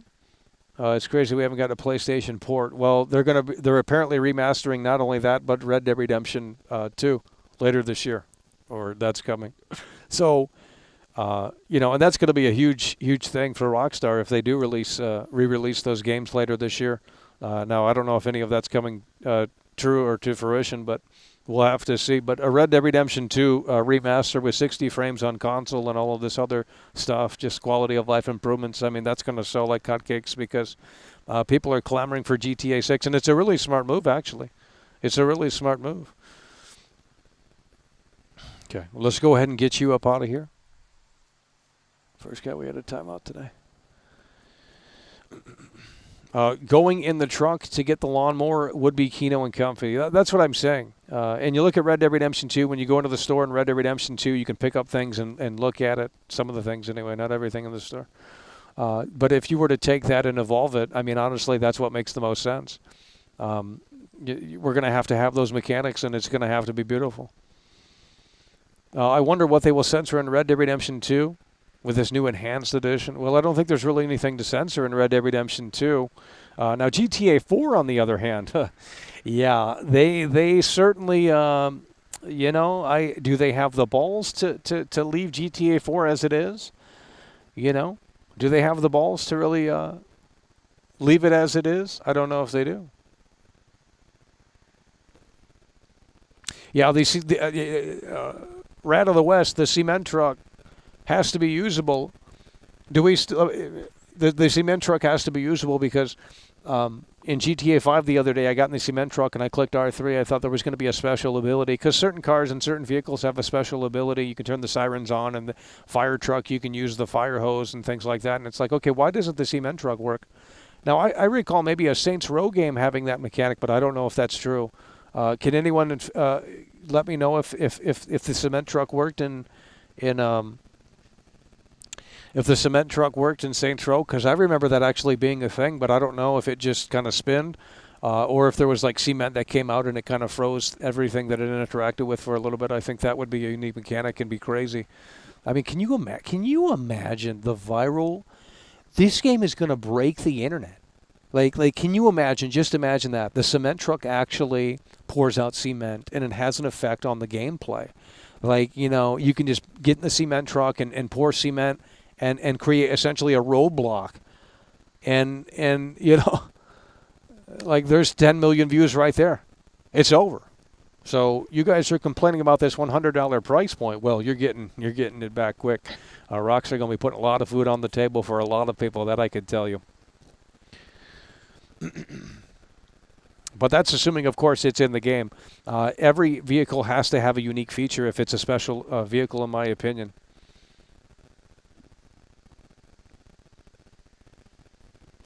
And anyone that disagrees with that, we're going to have to start timing out, okay? Because you guys are anti-fun and woke. How are you not for that? You could argue it's pointless. You could argue this, that, and the third. But it's called having fun in a video game. And I'm sorry that you guys don't know what fun is in a video game, but that's not my problem. You grew up in the wrong generation. You grew up with these woke and anti-fun games that you thought were fun, and then now you say, oh, well, why would I want that feature, Michael? I don't want to pour cement on the ground. That's pointless. That's a bunch of baloney. You want to pour cement on the ground, and, the cement truck actually works, okay? I don't want to hear it, because that's baloney. And if you guys actually disagree, then we're going to start timing out because you're woke and anti-fun, and that's why this game won't be that great. I want to throw the football on the beach when there's a water cooler on the beach, and the NPCs actually get something in and out of it. We should be able to do that as well. We saw Jason buying a 6-pack in the convenience store. That shouldn't be a mission. That should be just a thing that you can do. We need this game to be the best video game of all time. I don't care if you think these are unrealistic expectations. This is literally confirmed a $1 billion game. There will never be a game like this ever in our lifetime. This is the game that is going to bring gaming back to the masses. There's no other game that will. This is the game that's going to be bringing this game, bringing gaming back to the masses. Because right now, gamers aren't buying PlayStation 5s or Xboxes. There's no reason to. It's just another Call of Duty, another Fortnite. Who cares? Mobile gaming is number one, and that's just the unfortunate reality. I don't know what people are playing on mobile, but they're playing something. I guess Clash of Clans or something. Who knows? But mobile gaming is number one. Mobile gaming is number one. And in order to bring the console gaming back and bring it back in a big way, they're going to have to really come through.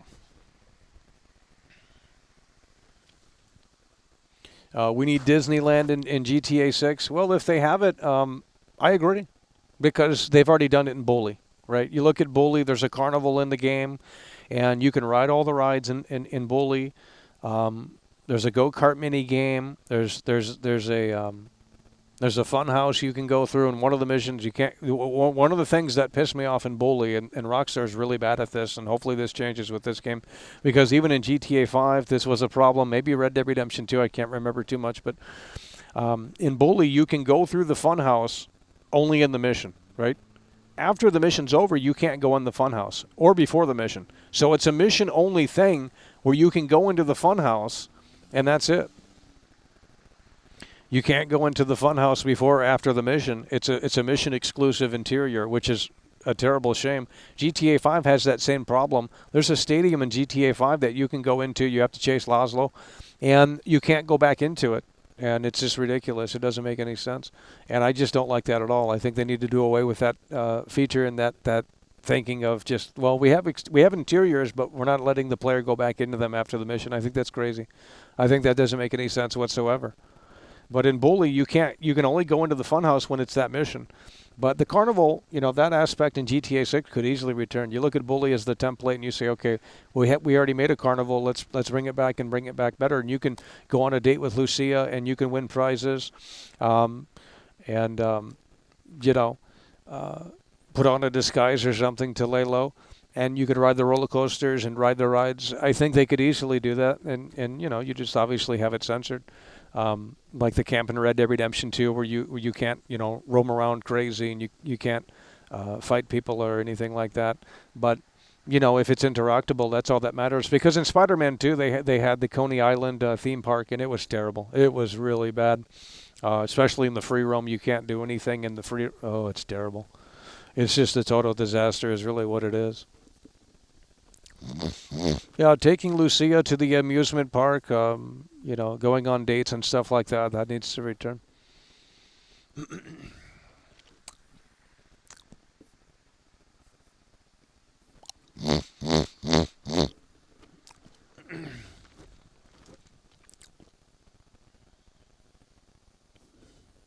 Okay, I need some mods in here. We're having a little situation in here. But I'll go ahead and do the work here. Because I'm not seeing any mods present. That's when they come in here and they act like losers. That's okay, because I'll get you up out of here quick. We got a situation. You got Paul Walker out here. Holy shit. More people are selling their PlayStation than new people buying them. Yeah, it's a sad situation. Really is a sad situation. That I could tell you. Let's go ahead and get you up out of here as well. Your engagement bots are not welcome.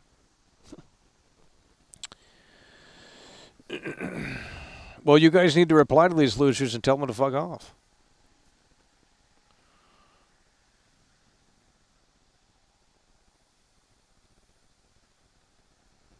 Jeez. They should have Lucia play a VR game within GTA 6. No, I don't think that's necessary. But I think having you know, their own mini game in the game, I think would be cool, because in San Andreas you can play. There's games within the game. There's games within the game. So I think expanding upon that would be fantastic. Yacht parties should be accessible. I think that would be a thing where that would be a mission more than likely. They've shown that in the trailer one a little bit, some of that stuff, but that's probably mission exclusive stuff. I don't think that would be a thing in the free roam. You should be able to play for the VIP in clubs and get bottle service. Yeah, that certainly should be a thing. I mean, but if you look at the leaked footage of the club in the leaked footage, the alpha footage or whatever it was, it's not really that impressive. It really looks like GTA 5 2.0. So we're hoping that that's actually changed, and we're hoping that that's actually improved upon.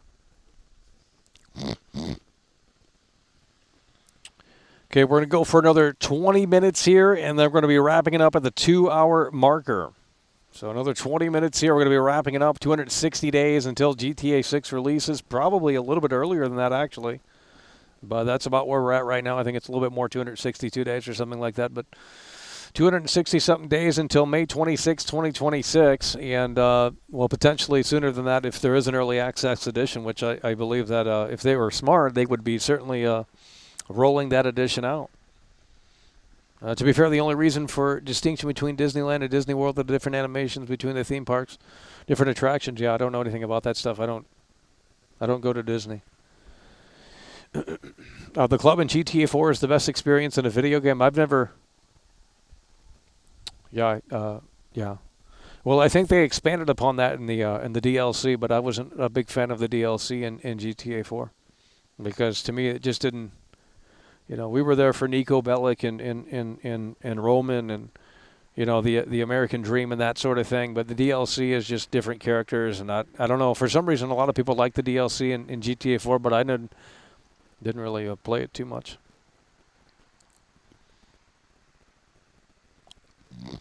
I just hope surfing is included. I haven't seen anything on that yet. Well, I don't know. Do they surf in Florida? I don't know if that's a thing. Maybe in Hawaii or something, but I don't know if that's a thing. Do people get the surfboard out on the beach? You know, in Miami, I don't know if that's a thing, but it might be a thing. I don't know. Yeah, that would be cool. But I will say that if other NPCs are surfing and you can't pick up the surfboard, then that's a problem. That's a big problem. So we'll be testing that out because if they do actually have other NPCs surfing and you can't pick up the surfboard and surf yourself, then that's a big no-no. If the NPC can do it, the player should be able to do it as well. I think you know that would make the most sense. The Biker Gang DLC was kind of cool. Should be able to customize your own house and interior with any house the player buys offline. Jason will play Vice City on the PS2. Yeah, that would be funny. That would be interesting.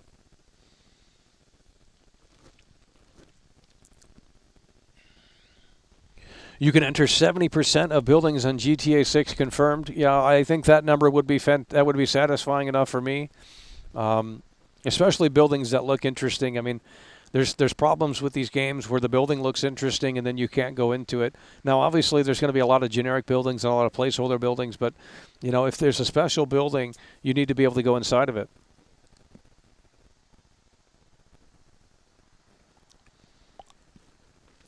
"70% interiors" is a lot better than what GTA 5 was at. GTA 5 doesn't have many interiors at all, and they just went backwards and backwards. Red Dead Redemption 2 has an interior problem as well, and we talked about that earlier. I know a spot in Red Dead Redemption 2 that's really embarrassing. Okay, there's a lot of spots like that too where there's no interior. I mean, the doors are locked. There's clearly no interior inside, and it's just like, why couldn't they just copy and paste things? I don't understand. I guess they ran out of time or money, because you have NPCs, and I can go to this cabin in the game, and maybe in the remastered edition they can improve upon that and add more interiors in the game. That would be a selling point.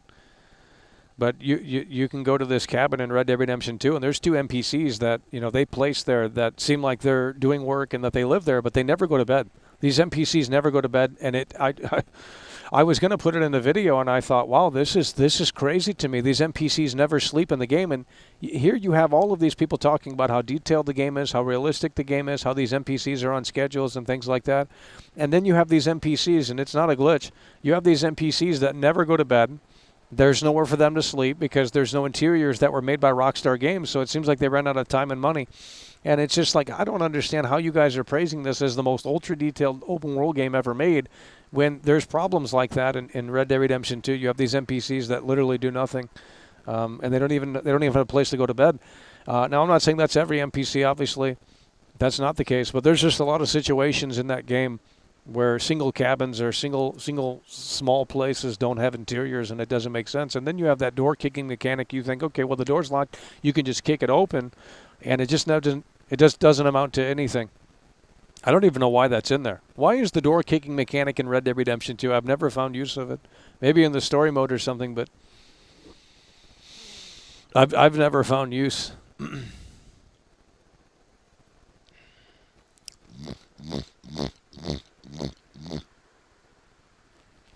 Red Dead Redemption 2 is linear garbage. Imagine going into a hotel in GTA 6 and you find crazy situations. Yeah, I wouldn't expect that. I mean, the only way they can really make do with that is that basically the motel that Jason and Lucia hide out at is like the camp in Red Dead Redemption 2. Then they can make it super detailed and you know, have memorable characters in each room or something like that. Then they can really play into that, but I don't think that that's going to be a thing. I think there's gameplay of Jason and Lucia in the hotel room. There's a lot of gameplay of this game out there. Now, obviously, it's old gameplay, and I'm assuming it's drastically changed, hopefully, for the better. But yeah, there's gameplay of Jason and Lucia standing in the hotel room from the trailer. I think they even come outside too, and it looks like it's abandoned. So that's how they get around that. Looks like it's abandoned. The windows, I think, were boarded up. I'm not sure. Yeah, working train system. Yeah, well, in the leaked footage, they do. Yeah, there is a working train system. Now, whether or not they took that out, I don't know. You guys got to go watch the leaked footage. It's still on YouTube.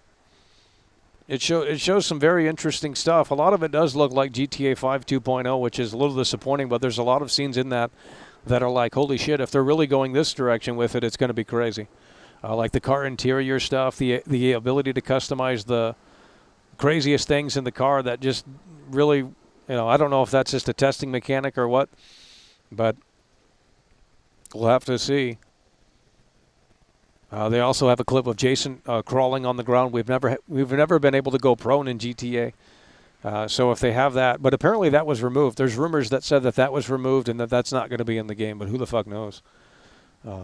That would be a shame if it weren't in the game, though. I think that would be an interesting mechanic to hide under cars and stuff like that.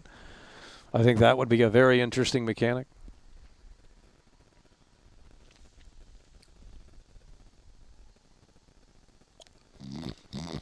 Yeah, they can do the theme park. I mean, all they have to do is copy and paste it like it was in Bully and just expand upon that. That's a system that's really already in there, and then you can have more NPCs during what time of day is it? You could have a lot going on with it. I mean, just basically different seasons within the theme park, and you have to wait in lines too.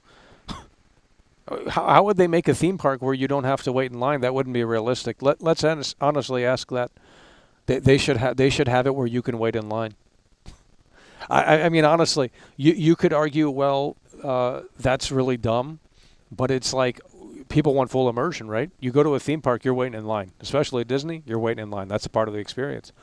And then maybe they have a thing where you can buy a fast pass at the front of the park, and you can get in faster. I really honestly, and that's another thing where it's like, okay, well, you need to make money in the game.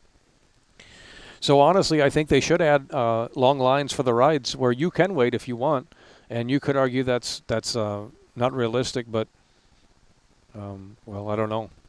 Having no lines is not realistic either, because that's not how it would work. So in Bully, I think you just kind of like there was a line, but it was fake. You couldn't wait in it, but I think there was like a teleportation thing. You just press triangle to get on the ride.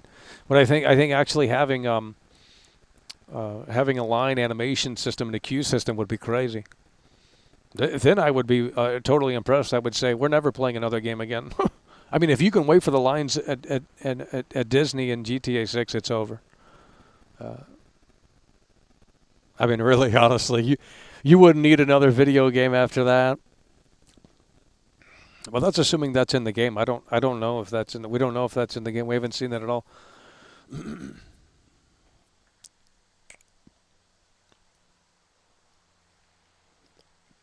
GTA doesn't make you wait in traffic. Yeah, but you can. So when people get bored, they play it like that. Especially GTA 4. GTA 4. Yeah, you can wait in line. You can play it like that, and it does work. The traffic lights do work, and they correspond correctly. So, I think it would be kind of like that. And I think the lines would be. I mean, if you're going to make a theme park in this game, it better not be abandoned though, full of enemies. That's the worst. That's the worst thing you could do. Imagine making a theme park in this game and it's full of enemies, and it's abandoned. That's the worst.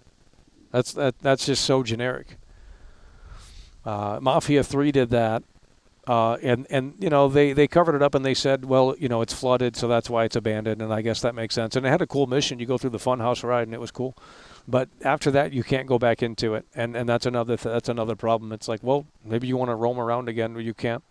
You have to do it in that mission, and then that's it. So special mission interiors need to go. We don't need interior missions that are locked off for the mission only. I think that's insanity. Nothing like Spider-Man 2's theme park, terrible slop. Let's go ahead and get you up out of here again. Joined 2 months ago, not allowed. Time to get a job.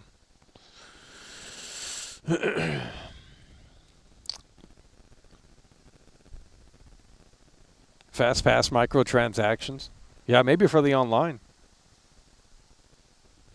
If GTA 5 was made for the PS4 and later on it would have had most of that stuff we expect from GTA 6. Well, they didn't know. I don't think they knew that the game was going to be that big or have that longevity. I mean, this GTA 5 has been out since 2013, and it is insane that this GTA 6 game is not out yet. Like, it is. I mean, if the game hadn't been delayed, it would be coming out next month. That's where we would be at right now, or the month after, if the game hadn't been delayed.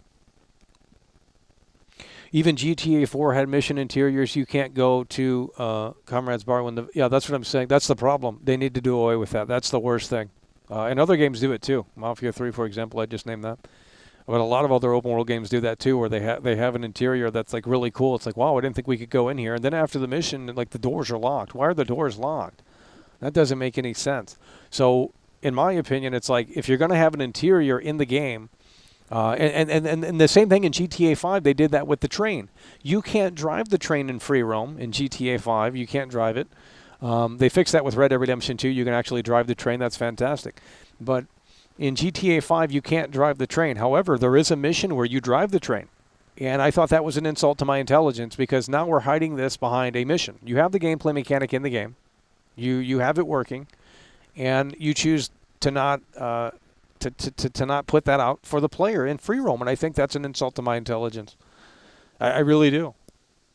It doesn't make any sense, but luckily they fixed that problem in Red Dead Redemption 2. The train is drivable, but the downside with the train in Red Dead Redemption 2 is that the NPCs don't get on or off the train, so the immersion's really ruined. The train's really fake.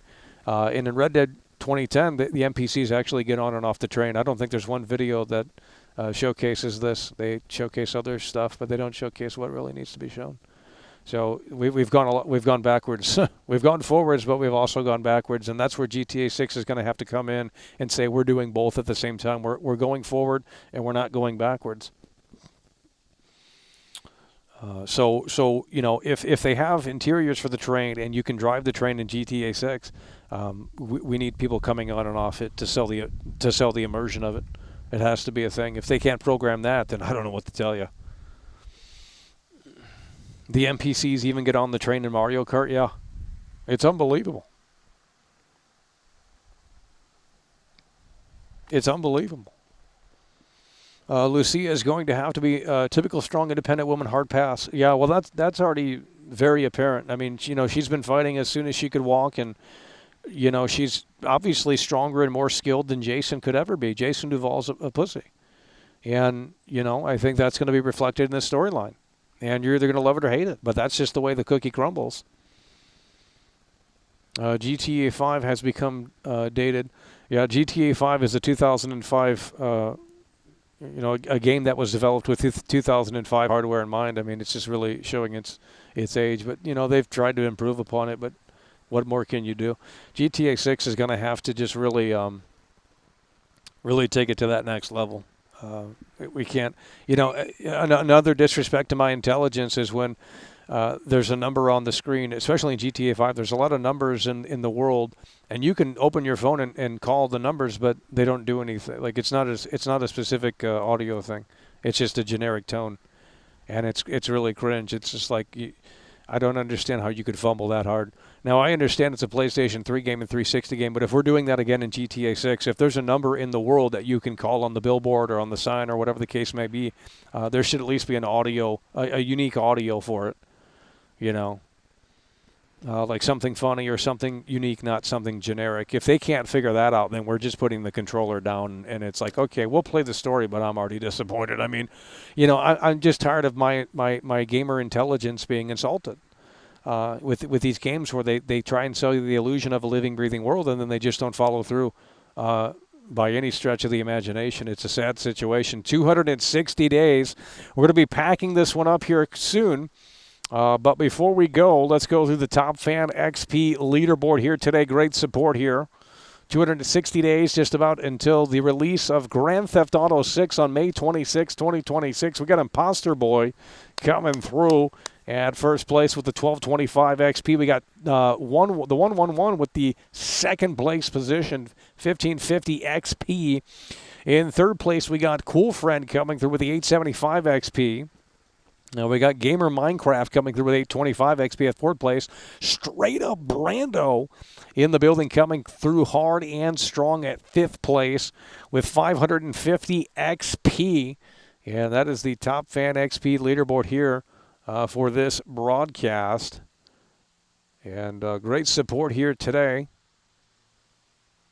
Coming through hard and strong. 260 days until the release of Grand Theft Auto 6. We talked about the latest rumblings, and we'll have certainly more. I mean, it's almost the middle of September, folks. We're going to have more information sooner rather than later. Probably by the end of October, maybe November, mid-November. Something's got to give with this game again. I mean, we're getting to the point where it's almost 2026. This is going to go quick, and they're going to have to pull the curtain back if they really want us to believe this game is coming out in May, because if you look at it from January to May, that's like, 6 months? That's a little bit of time, but, you know, we should have something between that time frame. I mean, it's just something to solidify that, yes, this game is actually launching on May 26, 2026, and there is no further delays, because, like I said, if they delay this game further, no one's really going to care at that point. They're going to have a of course, people are going to care, but it's just going to really deflate it even further, and I don't think that's an opportunity that they could really afford right now. with this pre-release hype anyway. GTA 6 will be 30 frames like Red Dead Redemption 2, and that's fine. We don't need 60 frames. I think that's a detriment to a lot of these games. These game developers and these game publishers focus on these things that just really don't matter, but we need to see an advancement in other areas. Trailer 1 was made to hype, and then Trailer 2 was the realistic expectation. Exactly, yeah. Trailer 2, now I'm not going to lie, there are things in Trailer 2 that, there are things in Trailer 2 that are fascinating, but we don't know if it's gameplay or not. And it's like, if what we're seeing is really gameplay, and they've really got that figured out, well then, that's a step in the right direction. Because they apparently have an all-new animation system, a dynamic, reactive animation, or however it was labeled. And if a lot of that is just that happening, and they recorded it, well, then that's fantastic. The women coming up to Jason as he's working out, what if that's not a story cutscene? What if that's just dynamic gameplay? You know what I mean? Well, then that would be fascinating, where you have a system like that where it's just, the NPCs kind of have a mind of their own. But we don't know what's gameplay and what's not gameplay. I mean, it's kind of tricky to tell in some parts of the trailer. Trailer 3 in April of 2026? Absolutely not. Trailer 3 is coming way before that. I don't know what you guys are smoking, but dude, if you think they're going to be quiet all the way up until April of next year, forget about it. Forget about it. Just go play something else. Well, the game certainly won't be coming out in May then. If they're going to be quiet all the way until April of next year, there's no way. No, we're hearing more about this game probably this December at the latest. Something, new screenshots, something. But right now they don't have to bark. Right now they don't. There's no urgency to really pull the curtain back any further. Alrighty, folks, we have hit the 2-hour marker. And with that said, we're going to wrap it up here. We have hit the 2-hour marker. We're going to wrap it up here. So 260 days, about anyway, until GTA 6 releases. And we'll have to see how ultimately this unfolds here as we get closer and closer to May 26, 2026. And we talked about the 6-digit AAA experience that this game is apparently going to provide, and the latest details and rumors. So 260 days away until May 26, 2026 about. We'll see how the cookie crumbles here as we continue to watch it unfold and get closer to that date. But for now, that's going to do it. Appreciate you guys for tuning in, tagging along, supporting the show. And with that said, we will see you later. It's over. Hi there, mister. Hey there,